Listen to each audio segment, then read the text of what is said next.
What's up, everybody? Welcome to the latest edition of the Stephen A. Smith Show, coming at you as I love to do, usually at the very least every Monday, Wednesday, and Friday. But on this day, there's an extra special session, as I would say, because this is different. This isn't your typical show. This is a sit-down interview. It's something that was necessary. I did this yesterday in the aftermath of Shannon Sharpe via his Club Shay Shay podcast, his interview with noted comedian and Oscar award-winning Monique. But months ago, I should say weeks ago, Shannon Sharpe had also sat down with Cat Williams. And I wanted to have my next guest on the line because when I saw him and what he had to say, it really, really resonated with me. I saw a man that makes folks smile for a living, makes folks laugh for a living, and has done it spanning decades. But he wasn't laughing. Matter of fact, he was incredibly disgusted, almost to the point that it brought him to tears because of the level of disgust that he was witnessing with folks, particularly in the Black community, the Black comedic community, going after each other, the way Cat Williams and Monique appeared to be going after some folks. The one and only Chris Spencer was on social media weeks ago saying this. Why do we tear each other down? How come a brother couldn't have made it in Hollywood without us saying some bullshit? I don't know if we could say it any better, but he did. And that's why he is here sitting right next to me right now. Couldn't wait to talk to this man about this. My man, Chris Spencer. First of all, it's good to see you. I wish I was seeing you, however, under better circumstances, because when it comes to your career, there's obviously an awful lot to celebrate. But you weren't in the celebratory mood when we showed that clip of you a bit earlier. Talk about what your thoughts were in the aftermath of Cat Williams talking to Shannon Sharpe on Club Shay Shay. Well, kind of on the same in the same direction of what Dion was saying yesterday. These are things that have been said by us for years, but the problem is now it's in public. This is stuff we talked about in the green room or when we went to go eat after the show or, we're on the airplane talking to each other, but now everybody's getting to see this dirt and it's just not a good look. When you talk about everybody seeing this dirt, we're living in an age right now where we constantly hear about the whites. I got you. Yeah. I know exactly what you're talking about. But I'm saying is what we hear so often in social media, in the digital stratosphere and beyond, is the need for authenticity, the need for finally for us to take off the veil and to be as real and as authentic as we possibly can be. And that's how folks are looking at stuff like this, at least some of them. Right. What do you say to that? Yeah, but it can't be to the detriment of somebody's career. You can't be talking about people's family. Like that kind of stuff is off limits. Right. You know what I mean? Like, let's get the truth out, but let's not try to damage somebody. You know what I mean? Like a lot of these things that are being said are very hurtful. And you see different types of revenge starting to happen where a lot of these other people are like, you know what, then I'm going to speak my truth. When I'm going to speak my truth. And a lot of that stuff is exaggerated because it's become clickbait. It's become a way for these guys to get bookings. So now it's not so much about talent. It's like, how much truth can I tell to get booked? Because a lot of these guys now are like, their numbers are soaring. Like a lot of the people Cat mentioned in his interview, their numbers went up. So I'm kind of in the, I feel like Mike Epps. I'm like, why didn't you mention me? Right. I'm wondering, though, Cat Williams isn't seen as somebody that needs clicks, that needs so much attention. He is unapologetic about the fact that he sells out arenas and what have you, and he's had a number of specials. What do you credit or point to highlight his reason for saying the things that he said to Shannon Sharpe? Well, I think that, he felt like some of the people that have come on the show said some things about him. So he felt like this was his opportunity to fight back. I'm not sure everything he said was true, especially, his 40 time and the 3,000 books a day or whatever he said he reads. But there was a lot of truth to some of the stuff he said. A lot of it was embellished. But I felt like he felt like, oh, you're going to say something about me? Then I'm going to say something back. Monique said, oh, you're going to say something about me? Now I'm going to say something back. And now the problem is we don't know what facts are. But we know that this industry and better yet, not the industry, society, people on the internet, we love salaciousness. And matter of fact, it's almost like we'd rather believe these so-called maybe truths over the truth. We don't need facts. This sounds like them. Yeah, that's how he made it. He's in the Illuminati. Well, let me touch home on it. Are white comedians doing this to one another? If they do, it's in secret, right? It's not on these big platforms. You know what I mean? And I think, some of this stuff we got to let out, but we can't let the masses. And when I say whites, I'm not just talking about white people. I'm just talking about everybody else except us. It's almost like us at the barbecue or at church. You know what I mean? Like there's certain things we say, but it doesn't come out. So we need to have a social media outlet that is only for us. Like maybe you need some sort of a captcha to prove that you're black, right? To come on here and know some of these things that we're talking about. But you know that's not going to happen. So if you know that's not going to happen because of the times that we're living in a culture that, we've been swallowed by per se, and the fact that now people have seen a way to monetize such actions and to capitalize off of it via clickbait, where do you go from here, Chris? I mean, what are you going to do? I mean, it's got to be really, if not sad, at the very least, a very, very daunting situation for you to look at. Well, I'm going to jump on the bandwagon and start telling people some secrets too. Yeah, Richard Pryor is my father. No, I don't know where it's going to end. I don't know where it's going to end. I think it's going to be a while because this stuff has become fantastic to watch. It's almost like even watching, it's hard for a sketch show to survive now because there's so much funny stuff on YouTube. It's hard for a lot of things to happen because the internet shows you stuff that goes above and beyond. Like think about In Living Color. Think about, we thought that was like groundbreaking, and I can't believe you say that. That's like watching, a nursery rhyme or something of that nature compared to the stuff that's on the internet. We love seeing that stuff. We love seeing people fall down. We love seeing people, fail.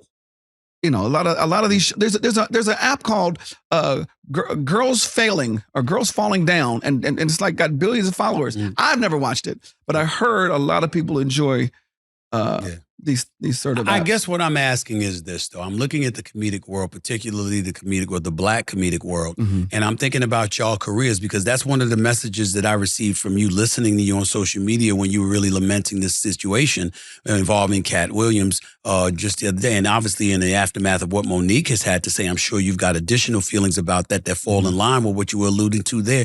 Then I'm wondering, how worried are you about black comedians considering what we're witnessing? Because I don't see it getting any better. I only see it getting worse. Well, the one way I can say I'm doing my part, myself, Michael Strahan, Tiffany Haddish, my wife, Vanessa, we've created a 10-part docuseries on the history of black comedy. And all these people you see are actually going to be booked on the show.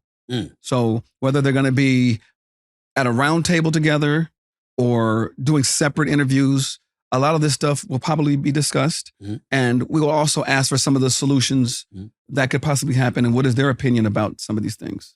One of the things that I do covering sports, one of the things that I've been subjected to is constantly seeing, no matter what comes up, if it's something in the world of basketball, where's LeBron James? Somebody wants to hear from him. Right. Somebody wants to hear from him. Right. Anybody that's a prolific figure in the world of sports, there were expectations for Michael Jordan. Before Michael Jordan, obviously, the likes of Kareem Abdul-Jabbar, Kurt Flood, Jim Brown, others, Muhammad Ali, of course. Right. Fast forward, when Kobe became a superstar, well, how down was he? People would ask questions like this ridiculously, I might add, because he was from Lower Merion as opposed to the streets of Philadelphia. But they looked at Allen Iverson and they gravitated to him because he was emblematic of who we're supposed to be and where we come from or what have you. Right. When you look at the comedic world, particularly the black comedic world, do you find yourself thinking there's a figure that exists in black comedy that when they speak, they're like E.F. Hutton per se, everybody listens, everybody stands down, everybody is deferential to? I think about Martin Lawrence, his greatness. I think about Jamie Foxx, his greatness. I think about a multitude of others. But we're in a culture where I don't know if there is anyone in today's generation is going to be willing to listen to if they believe it compromises their ability to create clicks and make some money. So you're wondering who is our Michael Jordan? That's right. Besides me. Besides you. Others. Besides you. I mean, we have You know, in comedy is very subjective. I mean, of course, so is LeBron versus Mike versus Right. Kobe. You know what I mean? But in our field, everybody's comedy is so different. Mhm. So the people who think Corey Holcomb is a genius might not think Chris Rock is. Right. You know what I mean? The people who love Dave Chappelle might not think Kevin is. So it's preference. Mhm. So we don't really. I mean, for a while, David has kind of been on the top of the mountain About as Dave being the Chappelle, Dave yeah. Chappelle, yes, and as well as Kevin. You know, it depends on the day. Chris Rock, Mhm. and so, but it's so subjective. You know what I mean? It just depends on who you love. Mm. And so I don't know if there's going to be some comedy leader that's going to come and say, you know, who was our comedy Moses that's Do going you to tell think us. there needs to be? Because I would say somebody like yourself is influential as you are, as substantive as you are. You Mhm. still need help in that department in terms of the mantle that you're willing to grab Sure. and grab a hold of just to make things better for us. It can't just be you. It's got Right. to be others in the community. Is there anybody that stands out in your mind? Jamie Foxx. Right. Jamie Foxx is somebody that everybody respects. Right. And even though he hasn't been on stage in years, but he's somebody that we know has seen all gamuts of this thing called the industry: music, stand-up, film, TV. And I think if he was to actually come out and say something, a lot of people would go, Mm. Jamie has a point. Yeah. Chris Rock has that voice. All of these guys have these voices. Mm. Steve Harvey has this voice. Right. He's seen the world of entertainment But from every Steve angle. Harvey was just attacked. He was one of the people Sure. attacked by Cat Williams. Right. And I'm wondering, look, Dave Chappelle spoke out and was like, why are you doing this, Cat? Right. Why are you calling out the black comedians with all of these white dudes out here? You ain't say anything about any of them. When you heard Dave Chappelle say that, what was your reaction to it? Well, he actually did. Okay. He talked about Joe Rogan. Yep. And he spoke about somebody else white, but Okay. he didn't really. But it wasn't at the with the energy that he did with us. Okay. You're not going to hear from Steve, because I remember when Cat first got mad with Steve, it was when they were doing this New Year's Eve show In Detroit. In right? Detroit. Yes. So I was on the Foxhole then, Wow. and our goal was to egg Steve on. Right. Steve, what you gonna do about Cat? Oh, what you gonna do? He's like, I'm just gonna do my comedy. But like, don't you have something to say? And he said one of the coldest lines I've ever heard. He goes, "Have you ever seen the moon bark at the dog?" I was like, Have you ever seen the moon bark at the dog? yeah. So at that point in his career, he was the moon. Mm. Cat was the dog. Did Cat Williams ever know that he said that? Sure, if he listens to Foxhole Radio, maybe. Right. But that was one of the lines he said, because he was like, I don't want to make this a competition between me and you. Our goal is to entertain these people. It shouldn't be a competition. Mm. So with that being said, as we sit here today right now, and you've had an opportunity to reflect on what you know Mm-hmm. has been said by Monique, by Cat Williams, knowing the feelings that you have right now in Mhm. terms of just the state of affairs, do you see this getting addressed directly with the Cat Williams? Do you feel there's anybody that can talk to Cat Williams? Do you feel that there's anybody that can talk to Monique, that can rein them in, that can have a conversation with them about calming down and not really highlighting what they perceive to be the transgressions of other people within black comedy? I'm not sure. I'm not sure if it's going to be another comedian or somebody from back home, or one of their parents, or a basketball coach, or somebody in the church. I'm not sure if there's somebody that can actually talk them out of whatever their anger is right now. I don't think it's going to be immediate. You know what I mean? I'm not sure if, especially right now when I watch Monique, Mhm. like she's not happy, Mm. right? I did see something come out of it. Actually, she's on tour with Cat. Mm. So maybe her feeling that love again that she's had for years, that kind of went away, will make her start to feel a certain way, Right. make her feel a little different. Extended beyond black comedy, did you have any issue whatsoever with what she said about Oprah Winfrey or Tyler Perry in terms of the business itself and ultimately feeling ostracized and pushed out by them? So, again, I think a lot of that stuff isn't the stuff that should be aired out like that. Like, we all have phones. If you want to see them, we have FaceTime. Like, you can actually, as if Tyler Perry and Oprah were producing the movie, you should have had that conversation with Tyler Perry and Oprah, as opposed to letting the world know. You know what I mean? Like, I just don't think, it doesn't make us look good. What could make us look good? What could happen that could possibly make us look good at this point? We remake self-destruction by D Nice Okay. with all the comedians rapping. Could that possibly happen? Absolutely not. But it would be great to see. And I'm just inspired because I just saw the We Are the World documentary. Right. And there needs to be something in that vein where we all come together. Maybe there's some sort of a forum, some pay-per-view conference that we can all see all of us together and see that there's some sort of harmony. Maybe there's a big comedy show. Maybe there's we bring back comic relief in an urban way. I'm not sure of what the real answer would be, but those are just some of my immediate thoughts. Are you fearful at all that even if you were to try to pull something like that off, everybody wouldn't be receptive? Like, for example, if Cat Williams is attacking me and I'm a fellow comedian and he's highlighted that I'm not on his level, right? Then I'm no longer just worried about not being funny as Cat Williams. Right. Okay. I'm worried about not being funny because Cat Williams highlighted that I ain't that damn funny. Right. Which would make me a bit reticent about getting on the stage. No, this would make you me go, worry about that? I have to go prove to the world that I'm funny. There's no reticence. It's like, oh, I'm not funny? Matter of fact, put Cat on after me. You know what I mean? Like, this is all the stuff. This is from sports. We've always talked shit about you. You can't stick me. You can't guard me. Oh, I can't guard you? I got it. You know what I mean? So in our culture, that kind of stuff is what eggs us on to become great. Okay. You know what I mean? So I don't think there's no fear of like, I shouldn't go on stage because XYZ says I'm not funny. I'm gonna show everybody I'm funny. My last question to you were alluding to you, Tiffany Haddish, and others putting something together. I want you to highlight that for my audience right here. Tell us what that's about and when we can expect to see that. So it's the history of Black comedy. And we're gonna go from the Chitlin Circuit all the way up until today. And the way we're going to document it is by some of these landmark events that have happened in comedy. In Living Color, Living Single, Def Jam. Different World, Cosby Show. Whoopi's impact. We're going to do individuals with Richard Pryor.